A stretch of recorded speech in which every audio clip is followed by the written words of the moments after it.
श्रीगणेशाय नमः। अथ श्री शनैश्चर स्तोत्रम्।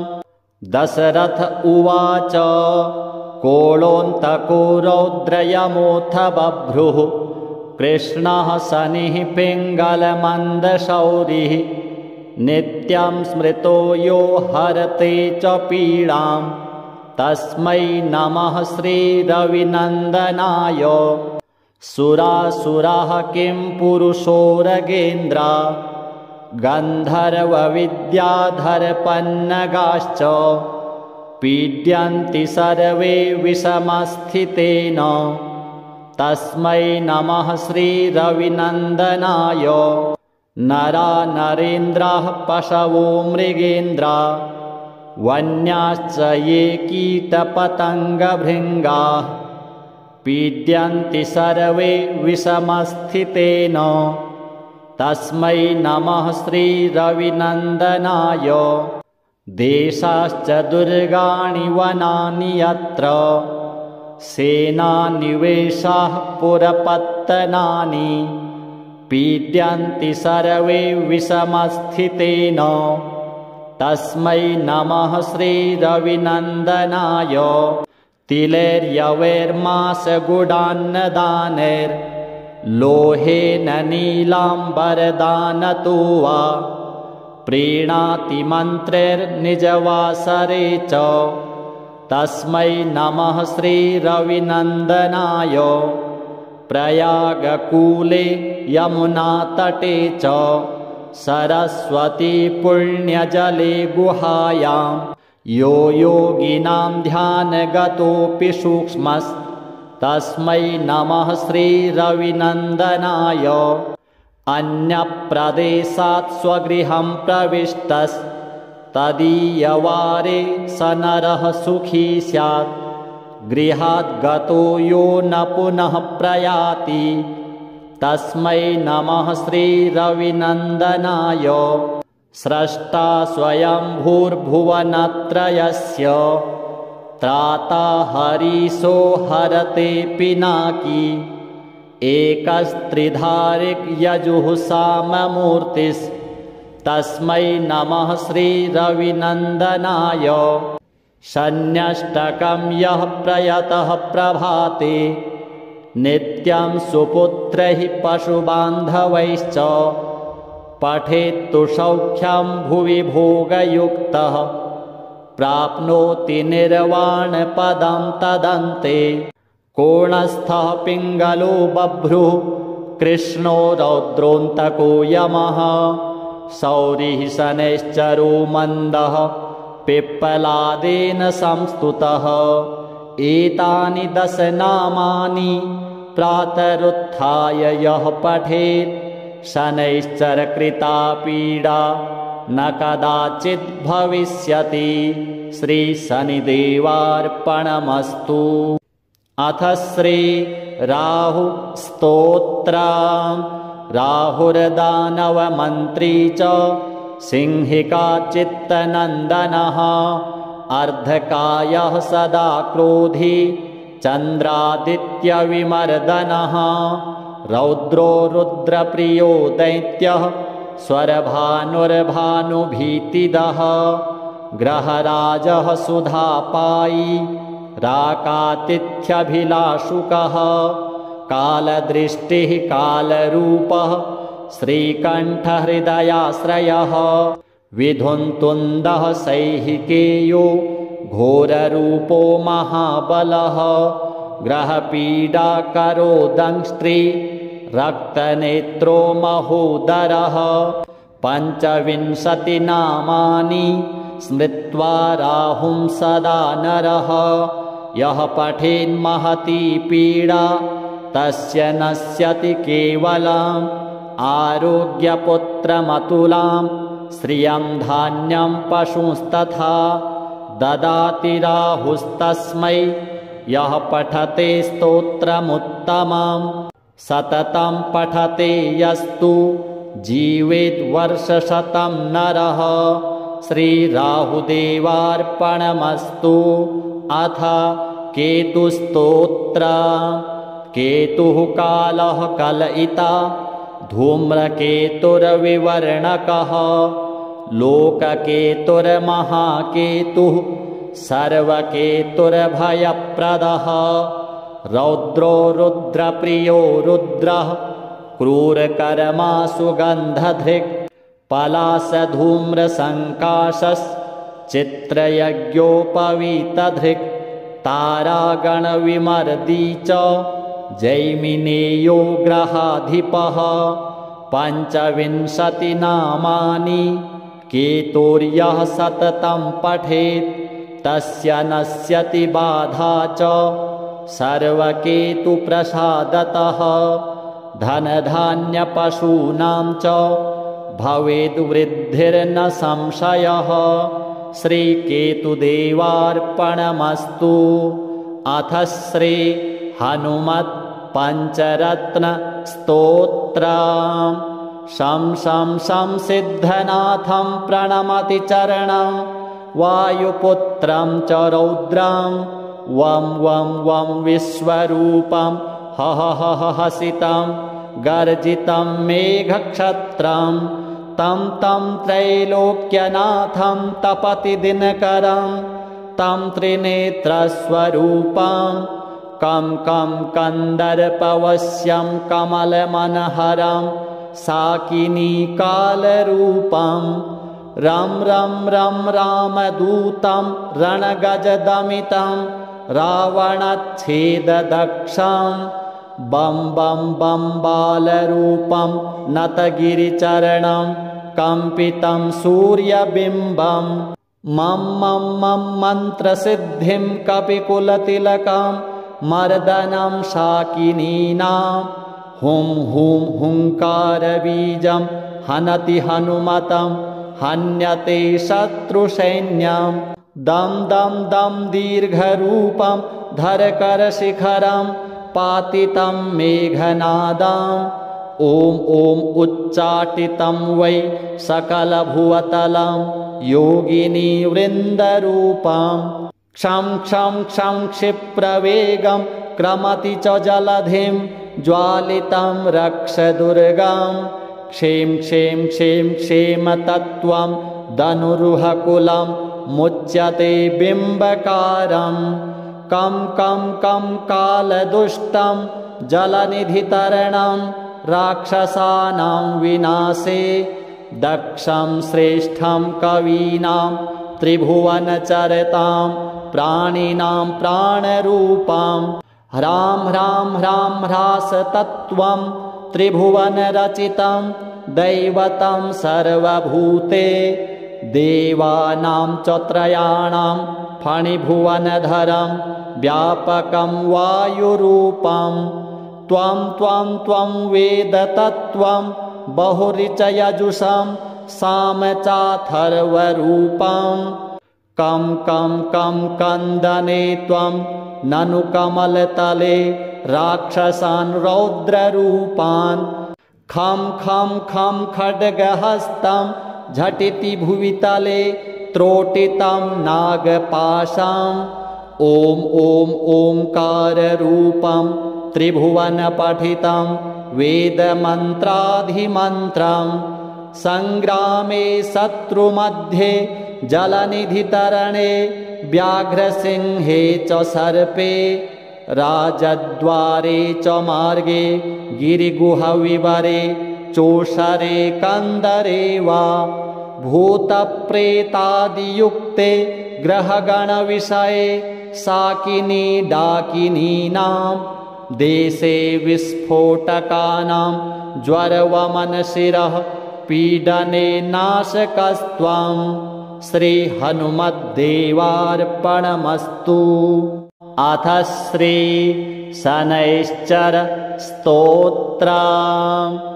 दशरथ उवाच कोलोऽन्तको रौद्रयमोऽथ बभ्रुः कृष्णः शनिः पिङ्गलमन्दशौरिः नित्यं स्मृतो यो हरते च पीडां तस्मै नमः श्रीरविनन्दनाय सुरासुराः किं पुरुषोरगेन्द्रा गन्धर्वविद्याधरपन्नगाश्च पीड्यन्ति सर्वे विषमस्थितेन तस्मै नमः श्रीरविनन्दनाय नरा नरेन्द्राः पशवो मृगेन्द्रा वन्याश्च ये कीटपतङ्गभृङ्गाः पीड्यन्ति सर्वे विषमस्थितेन तस्मै नमः श्रीरविनन्दनाय देशाश्च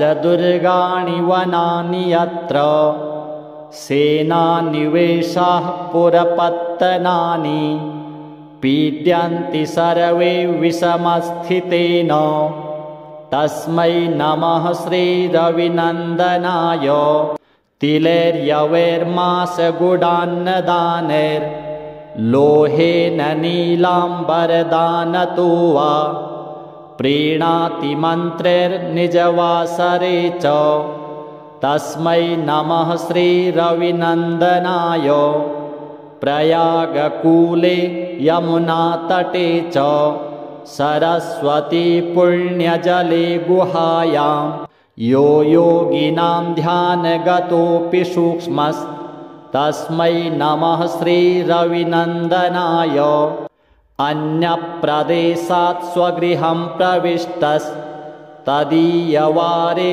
स नरः सुखी स्यात् गृहात् गतो यो न पुनः प्रयाति तस्मै नमः श्रीरविनन्दनाय स्रष्टा स्वयंभूर्भुवनत्रयस्य त्राता हरीशो हरते पिनाकी एकस्त्रिधारिक् यजुः साममूर्तिस्तस्मै नमः श्रीरविनन्दनाय शन्यष्टकं यः प्रयतः प्रभाते नित्यं सुपुत्रैः पशुबान्धवैश्च पठेत्तु सौख्यं भुवि भोगयुक्तः प्राप्नोति निर्वाणपदं तदन्ते कोणस्थः पिङ्गलो बभ्रुः कृष्णो रौद्रोऽन्तको यमः शौरिः शनैश्चरो मन्दः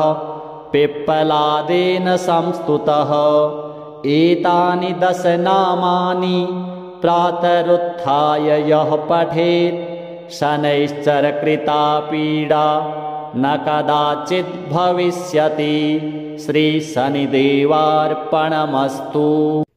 अथ श्री राहु स्तोत्रम्।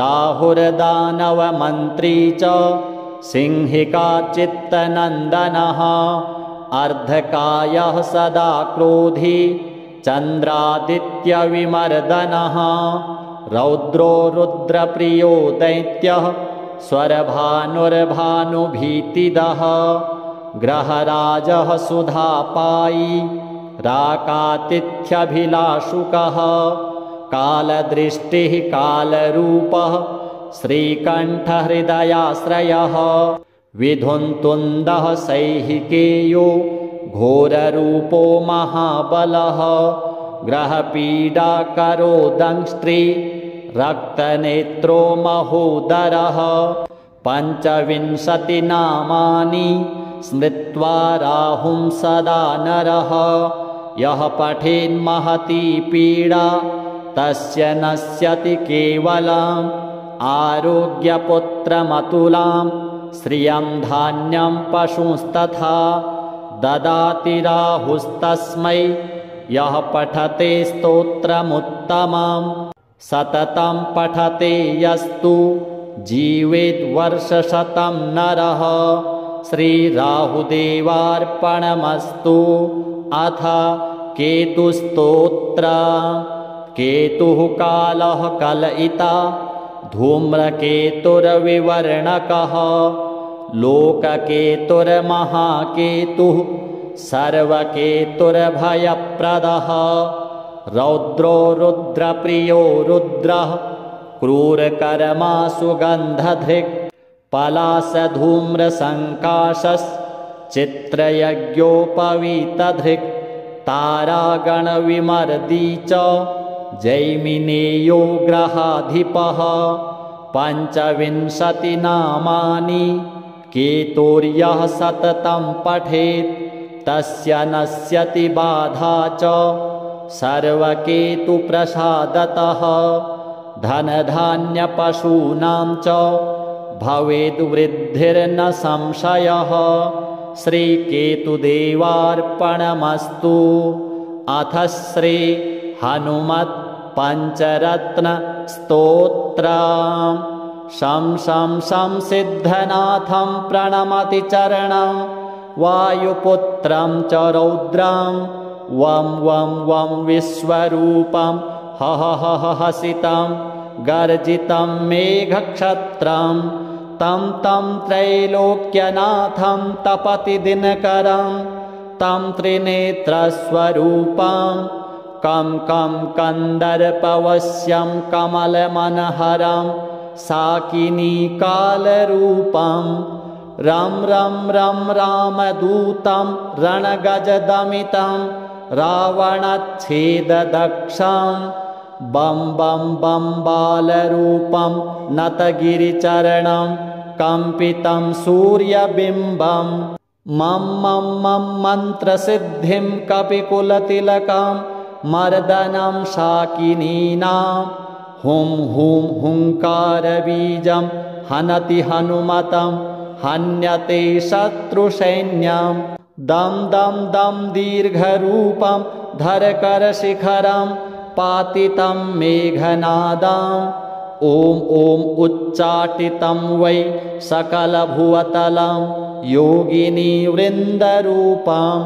क्षं क्षं क्षं क्षिप्रवेगं क्रमति च जलधिं ज्वालितं रक्षदुर्गं क्षें क्षें क्षें क्षेमतत्त्वं धनुरुहकुलं मुच्यते बिम्बकारं कं कं कं कालदुष्टं जलनिधितरणं राक्षसानां विनाशे दक्षं श्रेष्ठं कवीनां त्रिभुवनचरतां प्राणिनां प्राणरूपं ह्रां ह्रां ह्रां ह्रासतत्त्वं त्रिभुवनरचितं दैवतं सर्वभूते देवानां च त्रयाणां फणिभुवनधरं व्यापकं वायुरूपं त्वं त्वं त्वं वेदतत्त्वं बहुरिचयजुषं सामचाथर्वरूपं कं कं कं कन्दने त्वं ननु कमलतले राक्षसान् रौद्ररूपान् खं खं खं खड्गहस्तं झटिति भुवितले त्रोटितं नागपाशम् ॐ ॐ ओङ्काररूपं त्रिभुवनपठितं वेदमन्त्राधिमन्त्रं सङ्ग्रामे शत्रुमध्ये जलनिधितरणे व्याघ्रसिंहे च सर्पे राजद्वारे च मार्गे गिरिगुहविवरे चोषरे कन्दरे वा भूतप्रेतादियुक्ते ग्रहगणविषये साकिनी डाकिनीनां देशे विस्फोटकानां ज्वरवमनशिरः पीडने नाशकस्त्वं श्रीहनुमद्देवार्पणमस्तु। अथ श्री शनैश्चर स्तोत्रम्। दशरथ उवाच कोलोऽन्तको रौद्रयमोऽथ बभ्रुः कृष्णः शनिः पिङ्गलमन्दशौरिः नित्यं स्मृतो यो हरते च पीडां तस्मै नमः श्रीरविनन्दनाय। सुरासुराः किं पुरुषोरगेन्द्रा गन्धर्वविद्याधरपन्नगाश्च पीड्यन्ति सर्वे विषमस्थितेन तस्मै नमः श्रीरविनन्दनाय। नरा नरेन्द्राः पशवो मृगेन्द्रा वन्याश्च ये कीटपतङ्गभृङ्गाः पीड्यन्ति सर्वे विषमस्थितेन तस्मै नमः श्रीरविनन्दनाय।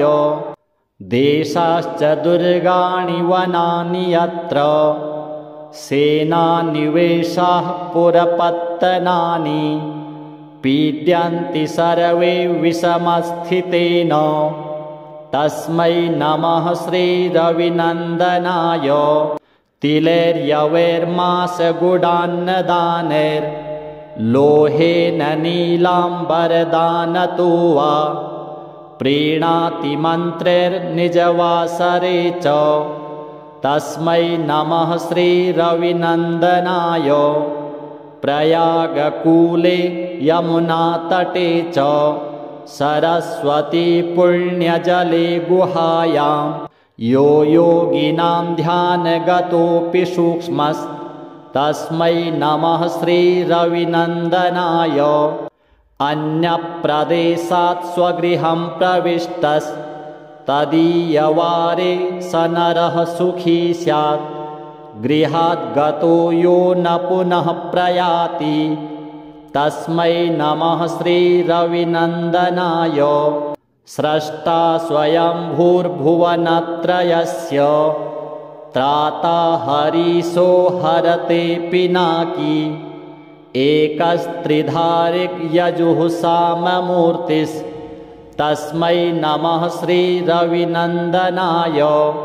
शन्यष्टकं यः प्रयतः प्रभाते नित्यं सुपुत्रैः पशुबान्धवैश्च पठेत्तु सौख्यं भुवि भोगयुक्तः प्राप्नोति निर्वाणपदं तदन्ते। कोणस्थः पिङ्गलो बभ्रुः कृष्णो रौद्रोऽन्तको यमः शौरिः शनैश्चरो मन्दः पिप्पलादेन संस्तुतः। एतानि 10 नामानि प्रातरुत्थाय यः पठेत् शनैश्चरकृता पीडा न कदाचित् भविष्यति। श्रीशनिदेवार्पणमस्तु। अथ श्री राहुस्तोत्रम्। राहुर्दानवमन्त्री च सिंहिका चित्तनन्दनः अर्धकायः सदा क्रोधी चन्द्रादित्यविमर्दनः। रौद्रो रुद्रप्रियो दैत्यः स्वरभानुर्भानुभीतिदः। ग्रहराजः सुधापायी राकातिथ्यभिलाषुकः। कालदृष्टिः कालरूपः श्रीकण्ठहृदयाश्रयः। विधुन्तुन्दः सैहिकेयो घोररूपो महाबलः। ग्रहपीडाकरो दंष्ट्री रक्तनेत्रो महोदरः। 25 नामानि स्मृत्वा राहुं सदा नरः। यः पठेन्महती पीडा तस्य नश्यति केवलम्। आरोग्यपुत्रमतुलां श्रियं धान्यं पशुंस्तथा ददाति राहुस्तस्मै। यः पठते स्तोत्रमुत्तमं सततं पठते यस्तु जीवेद्वर्षशतं नरः। श्रीराहुदेवार्पणमस्तु।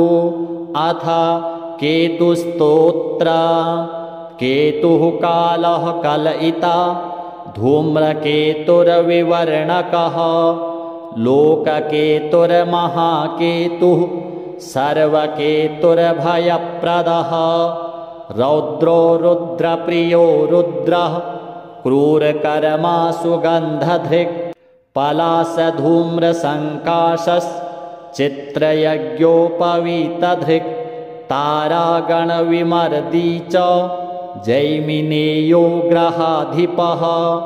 25 नामानि केतुर्यः सततं पठेत् तस्य नश्यति बाधा च सर्वकेतुप्रसादतः। धनधान्यपशूनां च भवेद्वृद्धिर्न संशयः। श्रीकेतुदेवार्पणमस्तु। अथ श्री हनुमत् पञ्चरत्न स्तोत्रम्।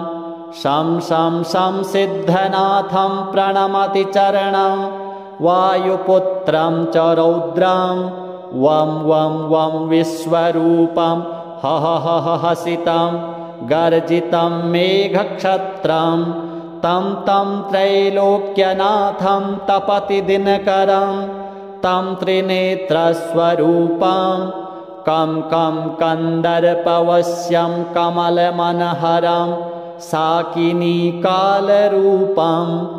रं रं रं रामदूतं रणगजदमितं रावणच्छेददक्षं बं बं बं बालरूपं नतगिरिचरणं कम्पितं सूर्यबिम्बं मं मं मं मन्त्रसिद्धिं कपिकुलतिलकं मर्दनं शाकिनीनां हुं हुं हुङ्कारबीजं हनति हनुमतं हन्यते शत्रुसैन्यं दं दं दं दीर्घरूपं धरकरशिखरं पातितं मेघनादम् ॐ ॐ उच्चाटितं वै सकलभुवतलं योगिनीवृन्दरूपं क्षं क्षं क्षं क्षिप्रवेगं क्रमति च जलधिं ज्वालितं रक्षदुर्गं क्षें क्षें क्षें क्षेमतत्त्वं धनुरुहकुलं मुच्यते बिम्बकारं कं कालदुष्टं जलनिधितरणं राक्षसानां विनाशे दक्षं श्रेष्ठं कवीनां त्रिभुवनचरतां प्राणिनां प्राणरूपं ह्रां ह्रां ह्रां ह्रासतत्त्वं त्रिभुवनरचितं दैवतं सर्वभूते देवानां च त्रयाणां फणिभुवनधरं व्यापकं वायुरूपं त्वं त्वं त्वं वेदतत्त्वं बहुरिचयजुषं सामचाथर्वरूपं कं कन्दने त्वं ननु कमलतले राक्षसान् रौद्ररूपान् खं खड्गहस्तं झटिति भुवितले त्रोटितं नागपाशम् ॐ ॐ ओङ्काररूपं त्रिभुवनपठितं वेदमन्त्राधिमन्त्रं सङ्ग्रामे शत्रुमध्ये जलनिधितरणे व्याघ्रसिंहे च सर्पे राजद्वारे च मार्गे गिरिगुहविवरे चोषरे कन्दरे वा भूतप्रेतादियुक्ते ग्रहगणविषये साकिनी डाकिनीनां देशे विस्फोटकानां ज्वरवमनशिरः पीडने नाशकस्त्वं श्रीहनुमद्देवार्पणमस्तु। अथ श्री शनैश्चर स्तोत्रम्। दशरथ उवाच कोलोऽन्तको रौद्रयमोऽथ बभ्रुः कृष्णः शनिः पिङ्गलमन्दशौरिः नित्यं स्मृतो यो हरते च पीडां तस्मै नमः श्रीरविनन्दनाय। सुरासुराः किं पुरुषोरगेन्द्र गन्धर्वविद्याधरपन्नगाश्च पीड्यन्ति सर्वे विषमस्थितेन तस्मै नमः श्रीरविनन्दनाय। नरा नरेन्द्राः पशवो मृगेन्द्रा वन्याश्च ये कीटपतङ्गभृङ्गाः पीड्यन्ति सर्वे विषमस्थितेन तस्मै नमः श्रीरविनन्दनाय। देशाश्च दुर्गाणि वनानि यत्र सेनानिवेशाः पुरपत्तनानि पीड्यन्ति सर्वे विषमस्थितेन तस्मै नमः श्रीरविनन्दनाय। तिलैर्यवैर्मासगुडान्नदानैर्लोहेन नीलाम्बरदानतो वा प्रीणाति मन्त्रैर्निजवासरे च तस्मै नमः श्रीरविनन्दनाय प्रयागकूले यमुनातटे च सरस्वती पुण्यजले गुहायां यो योगिनां ध्यानगतोऽपि सूक्ष्मस्तस्मै नमः श्रीरविनन्दनाय अन्यप्रदेशात् स्वगृहं प्रविष्टस्तदीयवारे स नरः सुखी स्यात् गृहात् गतो यो न पुनः प्रयाति तस्मै नमः श्रीरविनन्दनाय स्रष्टा स्वयंभूर्भुवनत्रयस्य त्राता हरीशो हरते पिनाकी एकस्त्रिधारिक् यजुः साममूर्तिस्तस्मै नमः श्रीरविनन्दनाय शन्यष्टकं यः प्रयतः प्रभाते नित्यं सुपुत्रैः पशुबान्धवैश्च पठेत्तु सौख्यं भुवि भोगयुक्तः प्राप्नोति निर्वाणपदं तदन्ते कोणस्थः पिङ्गलो बभ्रुः कृष्णो रौद्रोऽन्तको यमः शौरिः शनैश्चरो मन्दः पिप्पलादेन संस्तुतः एतानि 10 नामानि प्रातरुत्थाय यः पठेत् शनैश्चरकृता पीडा न कदाचित् भविष्यति। श्रीशनिदेवार्पणमस्तु। अथ श्री राहु स्तोत्रम्। राहुर्दानवमन्त्री च सिंहिका चित्तनन्दनः अर्धकायः सदा क्रोधी चन्द्रादित्यविमर्दनः रौद्रो रुद्रप्रियो दैत्यः स्वरभानुर्भानुभीतिदः ग्रहराजः सुधापायी राकातिथ्यभिलाषुकः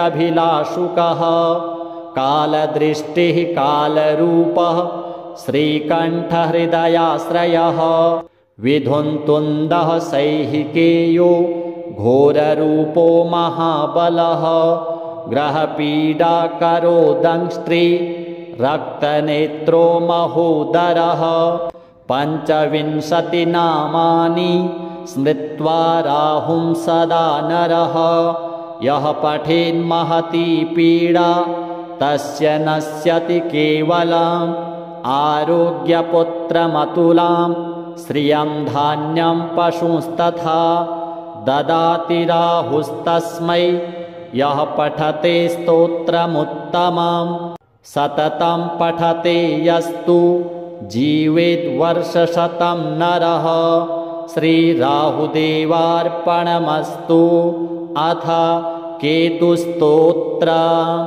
केतुः कालः कलयिता धूम्रकेतुर्विवर्णकः लोककेतुर्महाकेतुः सर्वकेतुर्भयप्रदः रौद्रो रुद्रप्रियो रुद्रः क्रूरकर्मा सुगन्धधृक् पलाशधूम्रसङ्काशश्चित्रयज्ञोपवीतधृक् तारागणविमर्दी च जैमिनेयो ग्रहाधिपः 25 नामानि केतुर्यः सततं पठेत् तस्य नश्यति बाधा च सर्वकेतुप्रसादतः धनधान्यपशूनां च भवेद्वृद्धिर्न संशयः।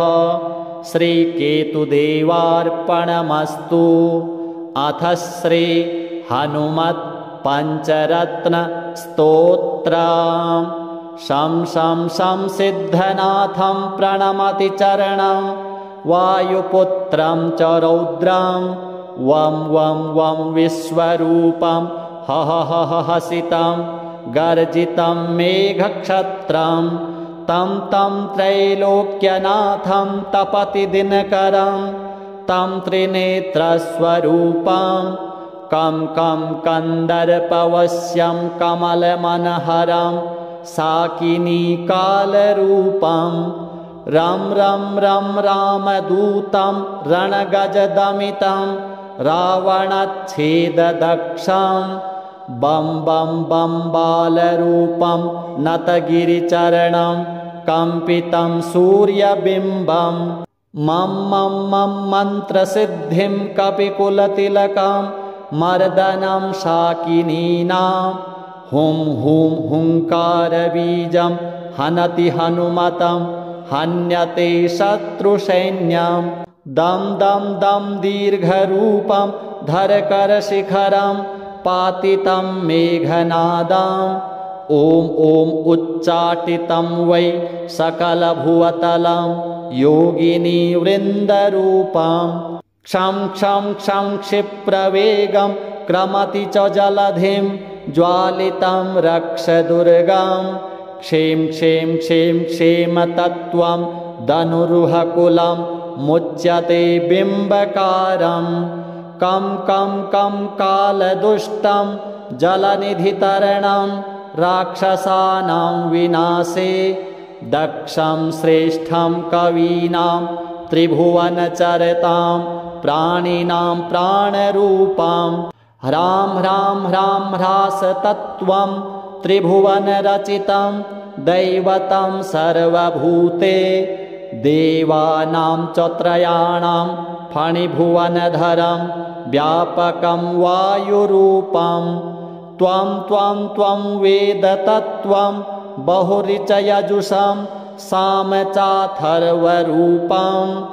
कं कं कं कन्दने त्वं ननु कमलतले राक्षसान् रौद्ररूपान् खं खं खं खड्गहस्तं झटिति भुवितले त्रोटितं नागपाशम् ॐ ॐ ओङ्काररूपं त्रिभुवनपठितं वेदमन्त्राधिमन्त्रं सङ्ग्रामे शत्रुमध्ये जलनिधितरणे व्याघ्रसिंहे च सर्पे राजद्वारे च मार्गे गिरिगुहविवरे चोषरे कन्दरे वा भूतप्रेतादियुक्ते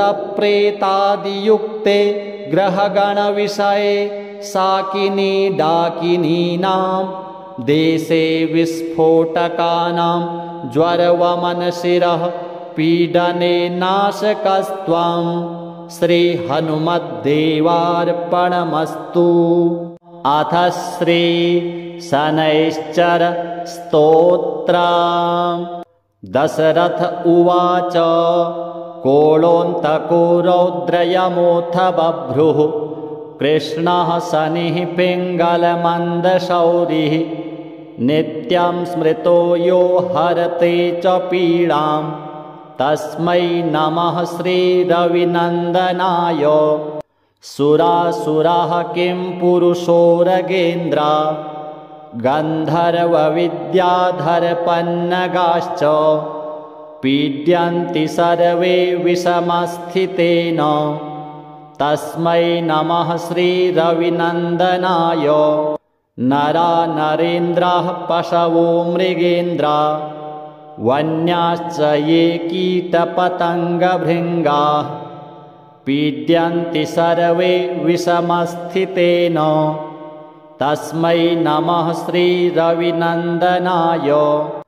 देशाश्च दुर्गाणि वनानि यत्र सेनानिवेशाः पुरपत्तनानि पीड्यन्ति सर्वे विषमस्थितेन तस्मै नमः श्रीरविनन्दनाय। तिलैर्यवैर्मासगुडान्नदानैर्लोहेन नीलाम्बरदानतो वा प्रीणाति मन्त्रैर्निजवासरे च तस्मै नमः श्रीरविनन्दनाय। प्रयागकूले यमुनातटे च सरस्वती पुण्यजले गुहायां यो योगिनां ध्यानगतोऽपि सूक्ष्मस्तस्मै नमः श्रीरविनन्दनाय। अन्यप्रदेशात् स्वगृहं प्रविष्टस्तदीयवारे स नरः सुखी स्यात् गृहाद्गतो यो न पुनः प्रयाति तस्मै नमः श्रीरविनन्दनाय स्रष्टा स्वयंभूर्भुवनत्रयस्य त्राता हरीशो हरते पिनाकी एकस्त्रिधारिक यजुः साममूर्तिस्तस्मै नमः श्रीरविनन्दनाय शन्यष्टकं यः प्रयतः प्रभाते नित्यं सुपुत्रैः पशुबान्धवैश्च पठेत्तु सौख्यं भुवि भोगयुक्तः प्राप्नोति निर्वाणपदं तदन्ते कोणस्थः पिङ्गलो बभ्रुः कृष्णो रौद्रोऽन्तको यमः शौरिः शनैश्चरो मन्दः पिप्पलादेन संस्तुतः एतानि 10 नामानि प्रातरुत्थाय यः पठेत् शनैश्चरकृता पीडा न कदाचित् भविष्यति श्रीशनिदेवार्पणमस्तु। अथ श्री राहु स्तोत्रम्। राहुर्दानवमन्त्री च सिंहिका चित्तनन्दनः अर्धकायः सदा क्रोधी चन्द्रादित्यविमर्दनः रौद्रो रुद्रप्रियो दैत्यः स्वरभानुर्भानुभीतिदः ग्रहराजः सुधापायी राकातिथ्यभिलाषुकः कालदृष्टिः कालरूपः श्रीकण्ठहृदयाश्रयः विधुन्तुन्दः सैहिकेयो घोररूपो महाबलः ग्रहपीडाकरो दंष्ट्री रक्तनेत्रो महोदरः 25 नामानि स्मृत्वा राहुं सदा नरः यः पठेन्महती पीडा तस्य नश्यति केवलम् आरोग्यपुत्रमतुलां श्रियं धान्यं पशुंस्तथा ददाति राहुस्तस्मै यः पठते स्तोत्रमुत्तमं सततं पठते यस्तु जीवेद्वर्षशतं नरः श्रीराहुदेवार्पणमस्तु। अथ केतुस्तोत्रम्। केतुः कालः कलयिता धूम्रकेतुर्विवर्णकः लोककेतुर्महाकेतुः सर्वकेतुर्भयप्रदः रौद्रो रुद्रप्रियो रुद्रः क्रूरकर्मा सुगन्धधृक् पलाशधूम्रसङ्काशश्चित्रयज्ञोपवीतधृक् तारागणविमर्दी च जैमिनेयो ग्रहाधिपः 25 नामानि केतुर्यः सततं पठेत् तस्य नश्यति बाधा च सर्वकेतुप्रसादतः धनधान्यपशूनां च भवेद्वृद्धिर्न संशयः श्रीकेतुदेवार्पणमस्तु। अथ श्री हनुमत् पञ्चरत्न स्तोत्रम्।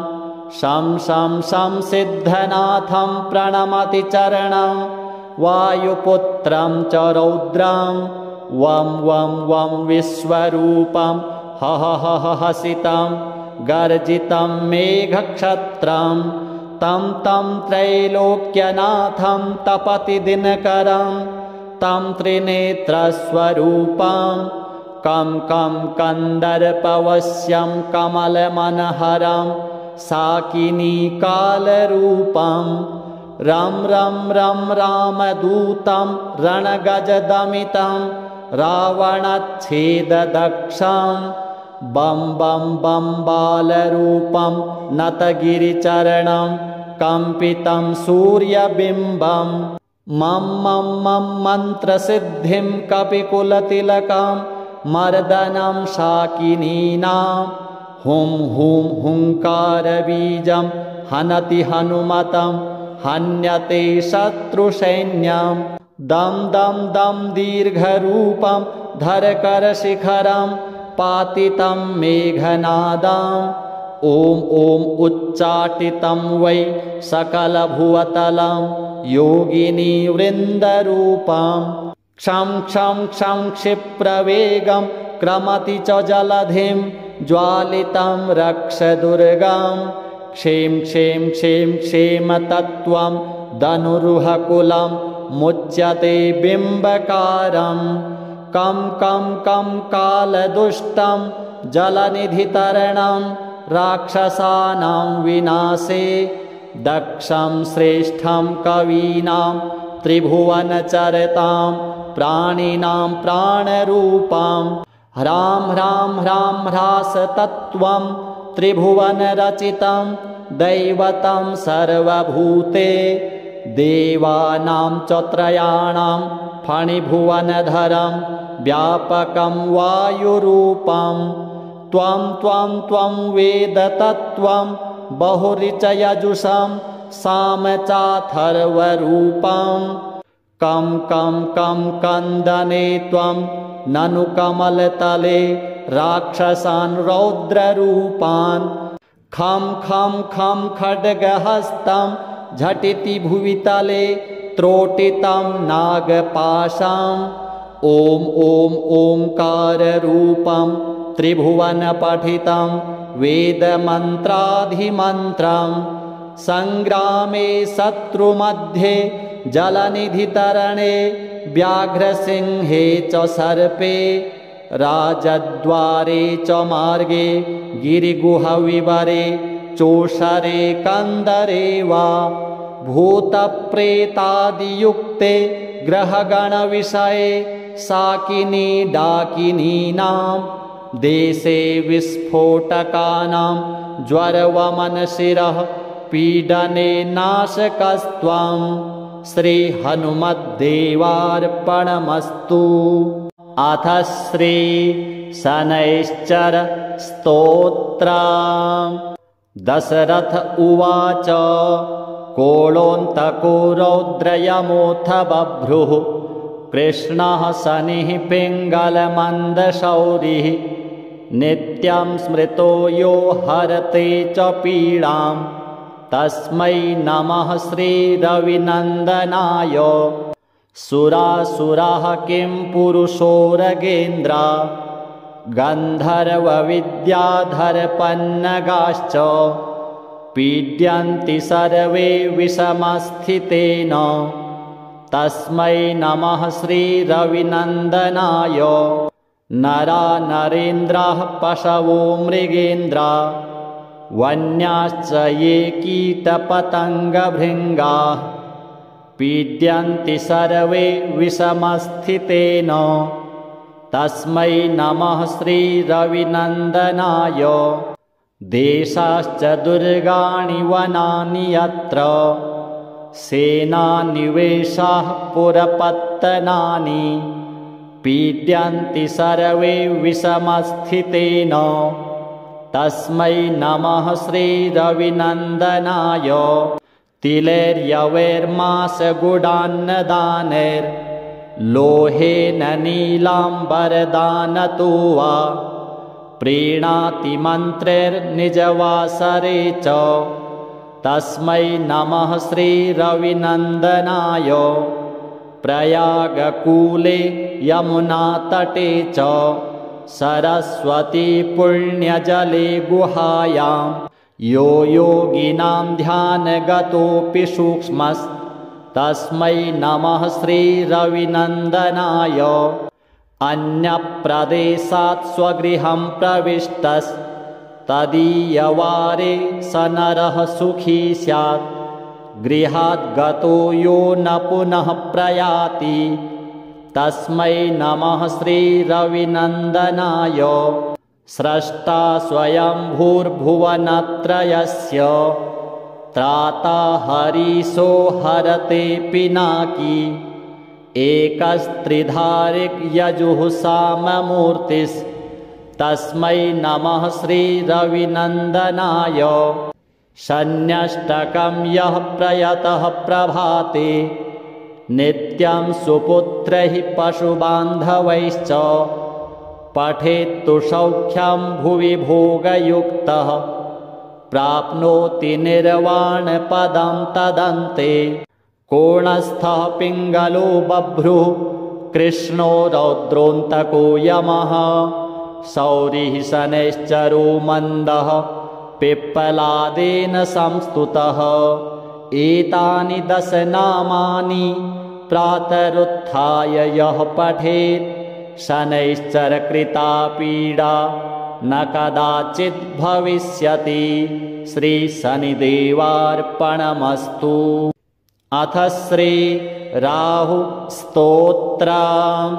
राहुर्दानवमन्त्री च सिंहिका चित्तनन्दनः अर्धकायः सदा क्रोधी चन्द्रादित्यविमर्दनः रौद्रो रुद्रप्रियो दैत्यः स्वरभानुर्भानुभीतिदः ग्रहराजः सुधापायी राकातिथ्यभिलाषुकः कालदृष्टिः कालरूपः श्रीकण्ठहृदयाश्रयः विधुन्तुन्दः सैहिकेयो घोररूपो महाबलः ग्रहपीडाकरो दंष्ट्री रक्तनेत्रो महोदरः 25 नामानि स्मृत्वा राहुं सदा नरः यः पठेन्महती पीडा तस्य नश्यति केवलम् आरोग्यपुत्रमतुलां श्रियं धान्यं पशुंस्तथा ददाति राहुस्तस्मै यः पठते स्तोत्रमुत्तमं सततं पठते यस्तु जीवेद्वर्षशतं नरः। श्रीराहुदेवार्पणमस्तु। अथ केतुस्तोत्रम्। केतुः कालः कलयिता धूम्रकेतुर्विवर्णकः लोककेतुर्महाकेतुः सर्वकेतुर्भयप्रदः रौद्रो रुद्रप्रियो रुद्रः क्रूरकर्मा सुगन्धधृक् पलासधूम्रसङ्काशश्चित्रयज्ञोपवीतधृक् तारागणविमर्दी च जैमिनेयो ग्रहाधिपः 25 नामानि केतुर्यः सततं पठेत् तस्य नश्यति बाधा च सर्वकेतुप्रसादतः धनधान्यपशूनां च भवेद्वृद्धिर्न संशयः। श्रीकेतुदेवार्पणमस्तु। अथ श्री हनुमत् पञ्चरत्न स्तोत्रम्। शं शं शं सिद्धनाथं प्रणमति चरणं वायुपुत्रं च रौद्रं वं वं वं विश्वरूपं हह हह हसितं गर्जितं मेघक्षत्रं तं तं त्रैलोक्यनाथं तपति दिनकरं तं त्रिनेत्रस्वरूपं कं कं कन्दर्पवश्यं कमलमनहरं साकिनीकालरूपं रं रं रं रामदूतं रणगजदमितं रावणच्छेददक्षं बं बं बं बालरूपं नतगिरिचरणं कम्पितं सूर्यबिम्बं मं मं मं मन्त्रसिद्धिं कपिकुलतिलकं मर्दनं शाकिनीनां हुं हुं हुङ्कारबीजं हनति हनुमतं हन्यते शत्रुसैन्यं दं दं दं दीर्घरूपं धरकरशिखरं पातितं मेघनादं ॐ ॐ उच्चाटितं वै सकलभुवतलं योगिनी वृन्दरूपं क्षं क्षं क्षं क्षिप्रवेगं क्रमति च जलधिं ज्वालितं रक्षदुर्गं क्षें क्षें क्षें क्षेमतत्त्वं धनुरुहकुलं मुच्यते बिम्बकारं कं कं कं कालदुष्टं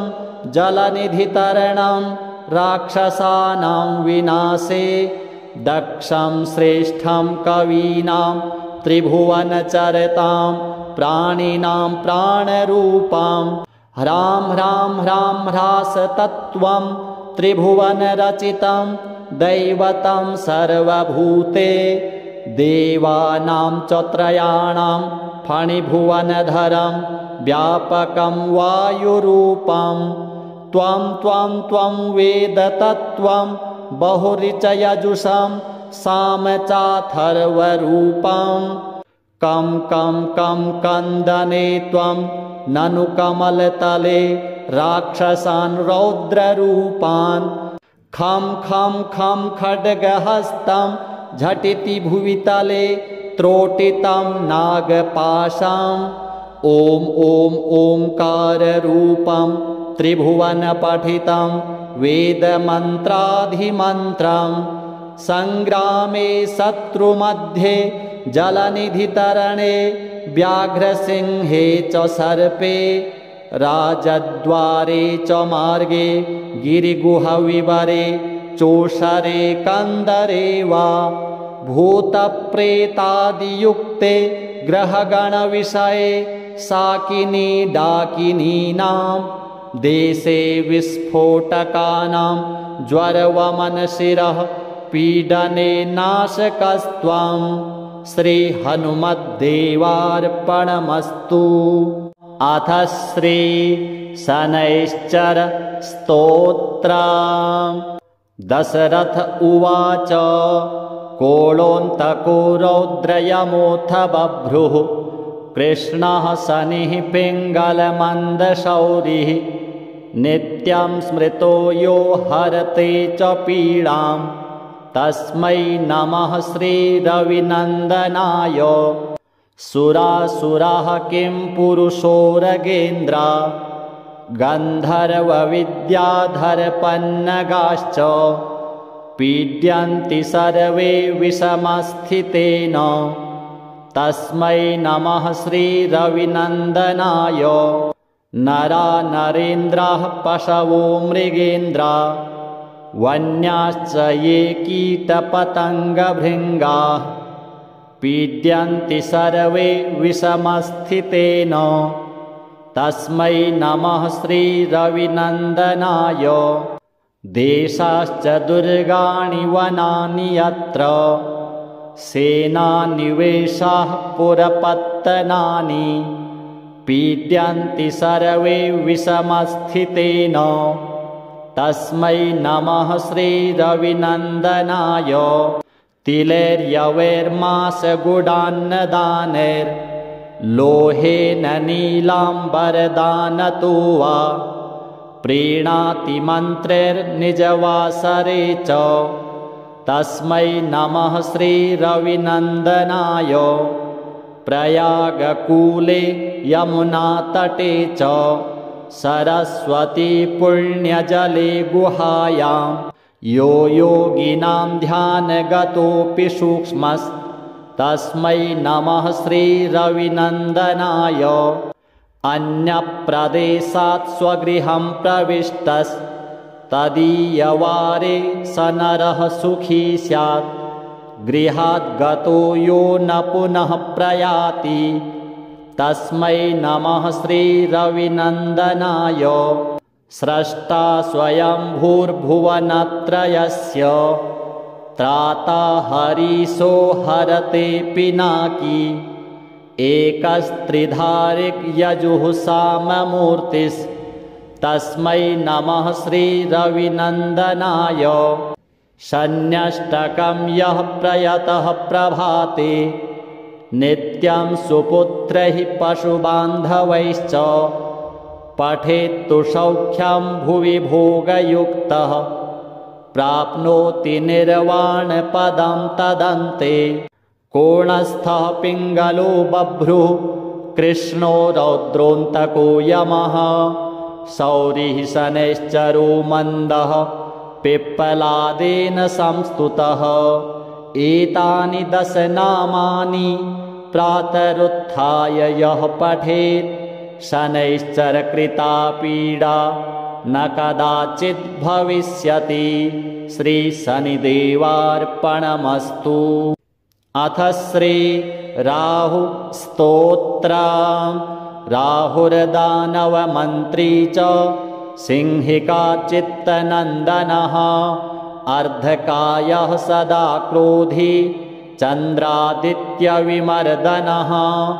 रौद्रो रुद्रप्रियो दैत्यः स्वरभानुर्भानुभीतिदः।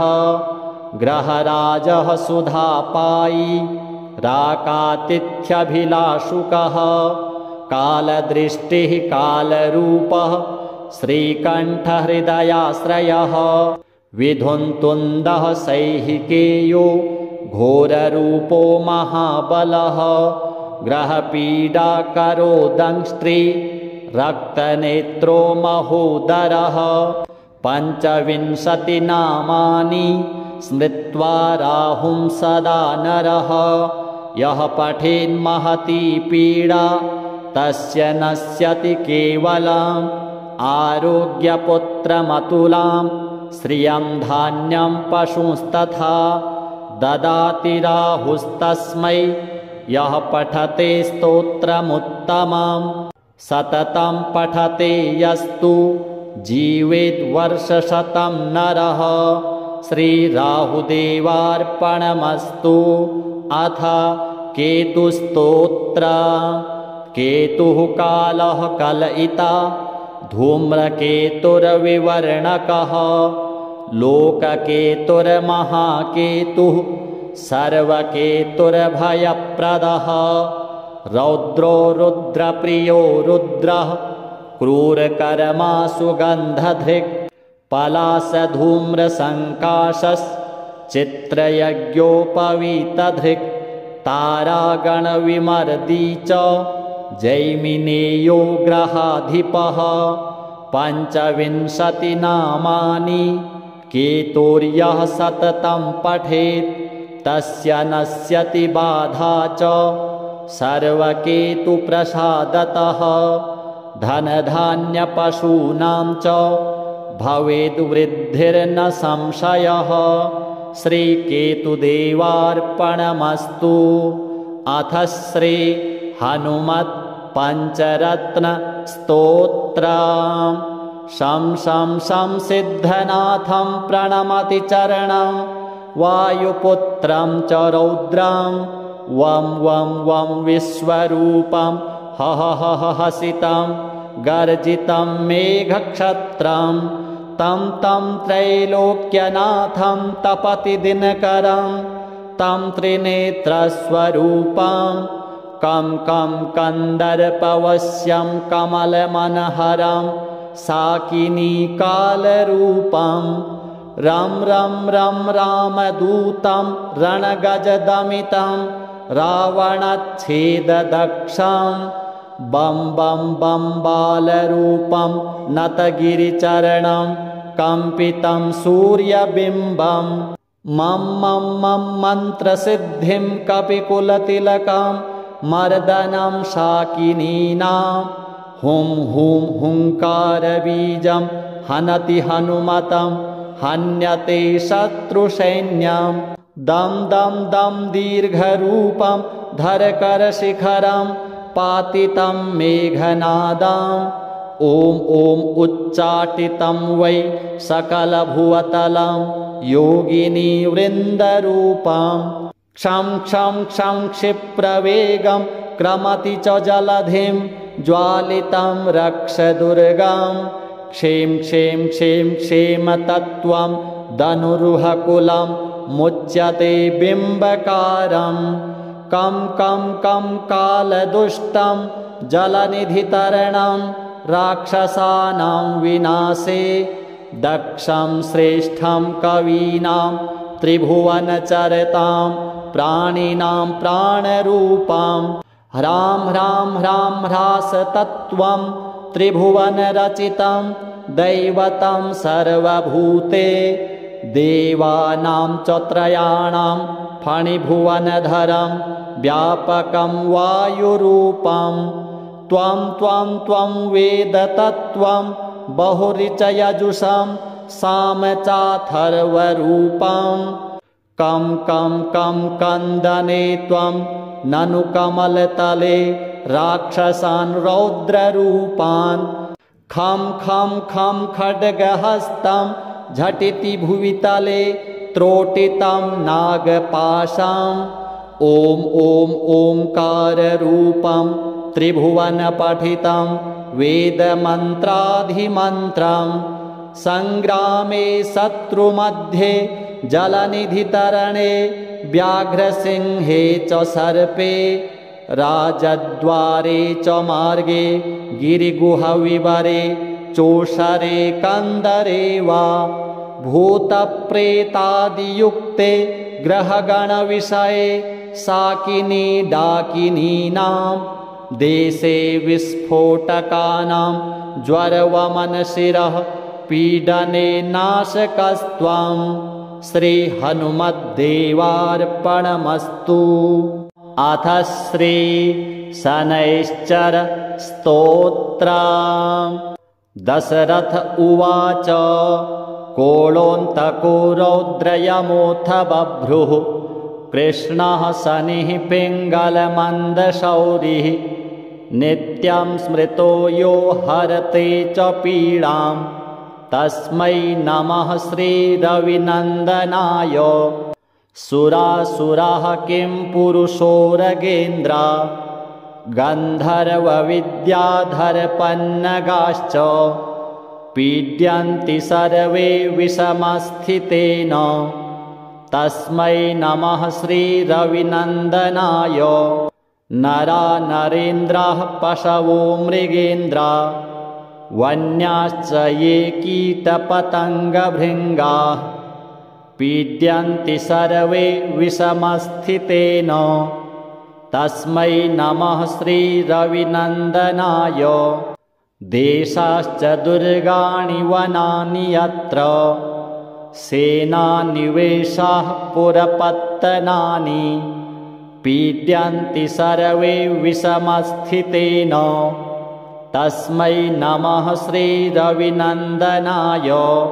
तिलैर्यवैर्मासगुडान्नदानैर्लोहेन नीलाम्बरदानतो वा प्रीणाति मन्त्रैर्निजवासरे च तस्मै नमः श्रीरविनन्दनाय।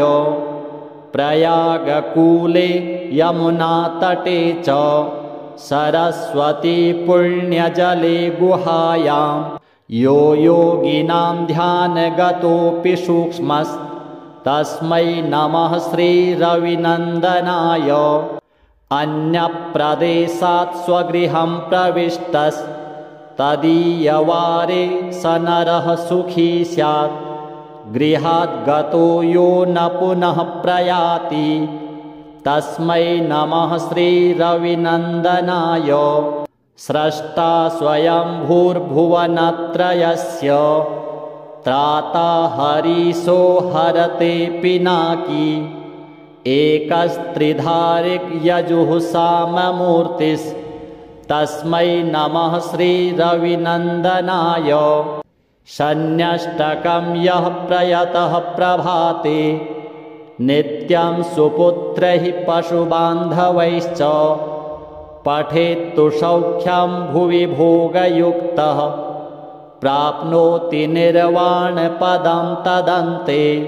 कोणस्थः पिङ्गलो बभ्रुः कृष्णो रौद्रोऽन्तको यमः शौरिः शनैश्चरो मन्दः पिप्पलादेन संस्तुतः।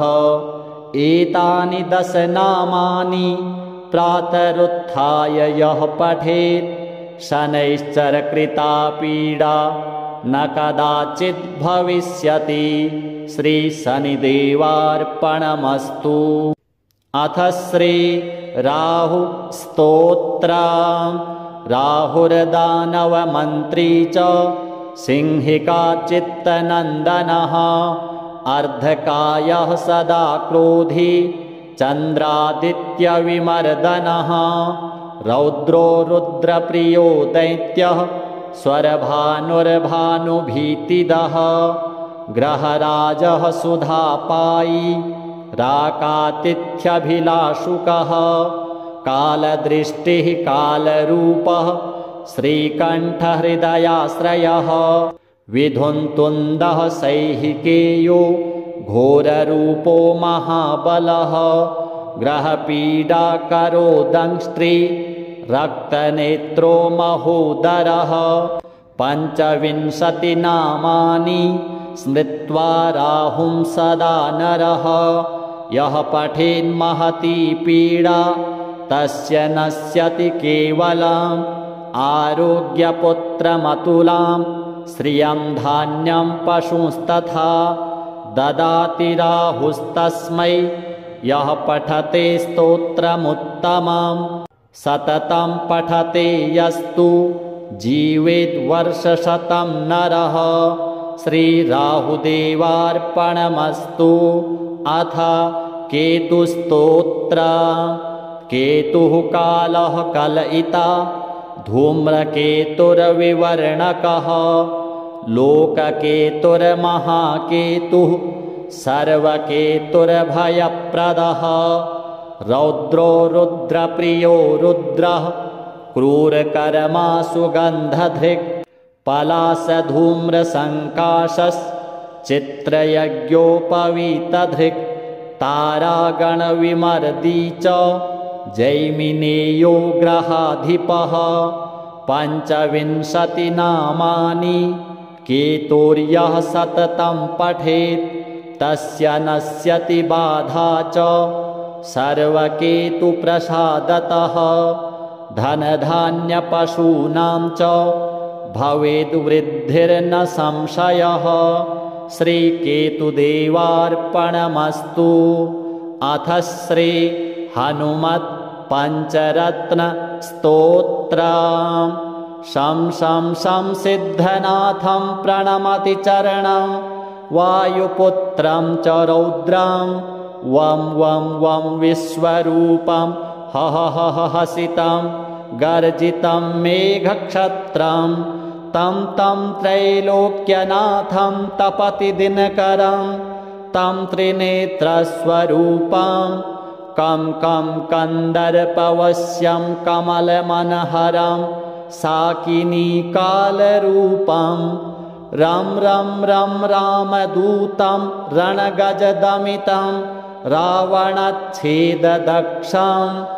बं बं बं बालरूपं नतगिरिचरणं कम्पितं सूर्यबिम्बं मं मं मं मन्त्रसिद्धिं कपिकुलतिलकं मर्दनं शाकिनीनां हुं हुं हुङ्कारबीजं हनति हनुमतं हन्यते शत्रुसैन्यं दं दं दं दीर्घरूपं धरकरशिखरं पातितं मेघनादम् ॐ ॐ उच्चाटितं वै सकलभुवतलं योगिनीवृन्दरूपं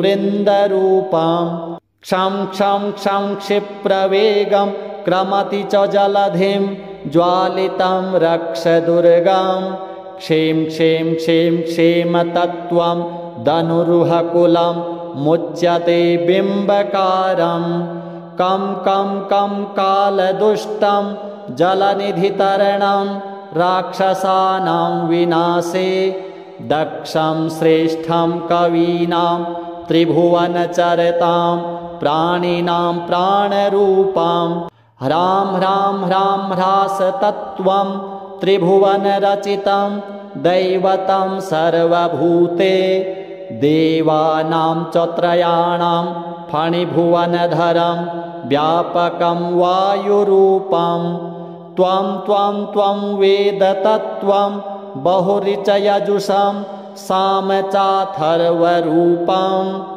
कं कं कं कन्दने त्वं ननु कमलतले राक्षसान् रौद्ररूपान् खं खं खं खड्गहस्तं झटिति भुवितले त्रोटितं नागपाशम् ॐ ॐ ओंकाररूपं त्रिभुवनपठितं वेदमन्त्राधिमन्त्रं सङ्ग्रामे शत्रुमध्ये जलनिधितरणे व्याघ्रसिंहे च सर्पे राजद्वारे च मार्गे गिरिगुहविवरे चोषरे कन्दरे वा भूतप्रेतादियुक्ते ग्रहगणविषये साकिनी डाकिनीनां देशे विस्फोटकानां ज्वरवमनशिरः पीडने नाशकस्त्वं श्रीहनुमद्देवार्पणमस्तु।